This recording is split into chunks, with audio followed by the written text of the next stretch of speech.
Welcome back. This is John Locke, and today I'm answering this question: what's more important, on-page SEO or off-page SEO? One of those SEO questions that a lot of people like to ask. Now, let me make it clear that in the 2020s, you really need both.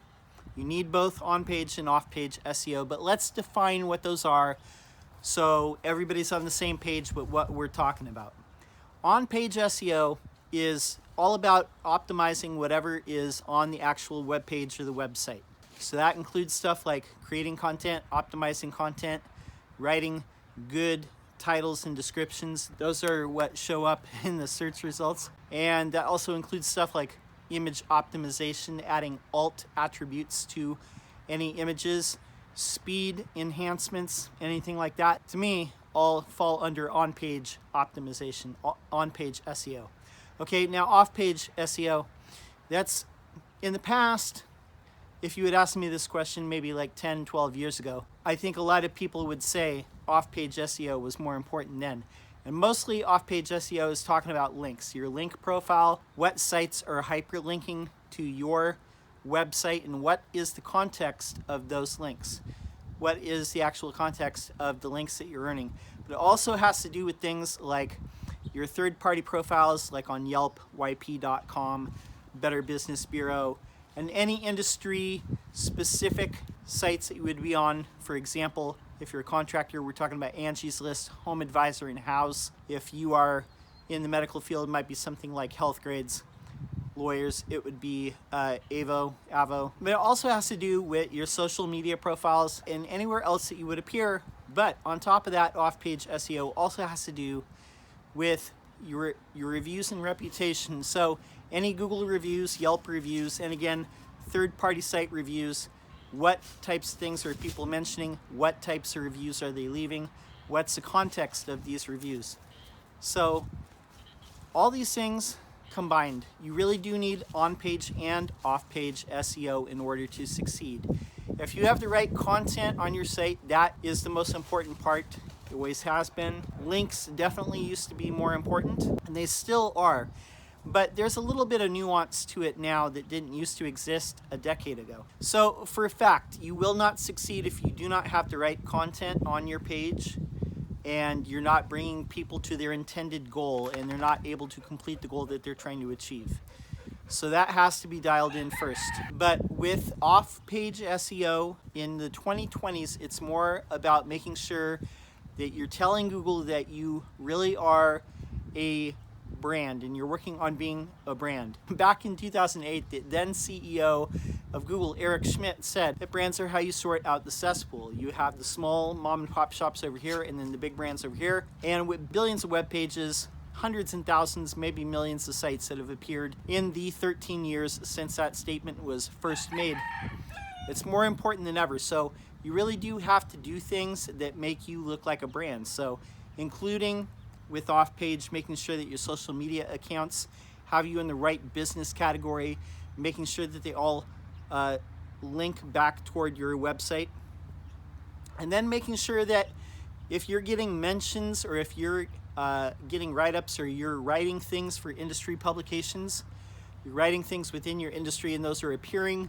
on those websites, or if you're publishing content and it's getting links from industry websites, or if you're getting any type of accolades and it's linking back to your website, those are all signals to Google that yes, perhaps your content probably does need to rank higher. Now, there's a third part of this mix that didn't exist 10 or 12 years ago, and that is the machine learning aspect.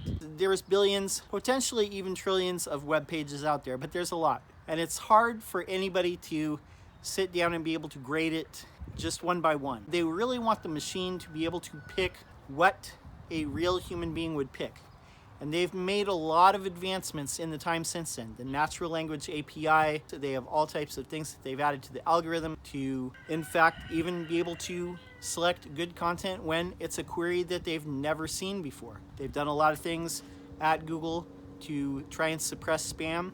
They've eradicated a lot of PBNs that are like more obvious. And private blog networks basically think like link wheels, but with whole networks of sites that are there basically to build links. And again, we're talking about in the past links and off-page SEO were very important, so people set up all kinds of ways to manipulate this. But like I said, if you're sending out natural signals, you have good content that satisfies these searches that people are doing for the keywords. They type in a keyword, they do a search, they click on your result, and they find what they're looking for, or they're able to complete the goal that they're looking to complete. And then you also have all these other signals. You have the brand signals. You're out there publishing content, it's getting linked to, it's getting shared, people are coming to the page and they're enjoying it. You have all your social media sites set up, you have links on all different types of sites, and you're in the same brand category on all of them, and there's a consistency to your brand. If you do all these things, then you stand a really good chance of ranking well. I want to say there's another component to this too, and why on-page is a little bit more important than off-page in the 2020s. The method of just saying whoever has the most links or the best links or the highest authority links should always win. It's usually a correlation between good content or a good result, but it's definitely shouldn't be a causation. Meaning, if you have high-profile links or if you have well-placed links on high-authority sites, it shouldn't be the only reason why you rank. And the reason why a lot of people do manipulate this, for example, people who write for Forbes have been connected to selling links. That's a big no-no to Google. And again, there's been a lot of cottage industries around this. People write fake reviews, could be fake. So one thing that Google is really trying to do in the 2020s is also judge user signals. They built a whole browser and a whole operating system on mobile in order to get some of this data and deliver the best results. So if you have a good site, good content, you have all these signals coming in, brand signals, links, all these things, it's going to do you good. But I have to say, pound for pound, you will not succeed unless you have the right on-page content and it's optimized with the right titles and right descriptions, and you have a fast site, images are optimized, and they all have alt attributes, alt text for accessibility, but also for Googlebot and for your users. So if on-page, I would say you cannot win without good on-page. Off-page, you do need it, but you will not win in the 2020s without good on-page SEO. So if I had to choose one, and I had no choice but to choose one and not focus on the other at all, it would have to be on-page SEO. Not to say that off-page SEO is unnecessary, because you absolutely do need it, but that is my answer. My name is John Locke. My business is Lockdown Design and SEO. I'm here about 3 days a week making videos on SEO and answering questions. If you have a question you'd like to see answered, put it in the comments below. Thank you for subscribing, everyone. Our community is definitely growing. That's all I have for now. Until next time, peace.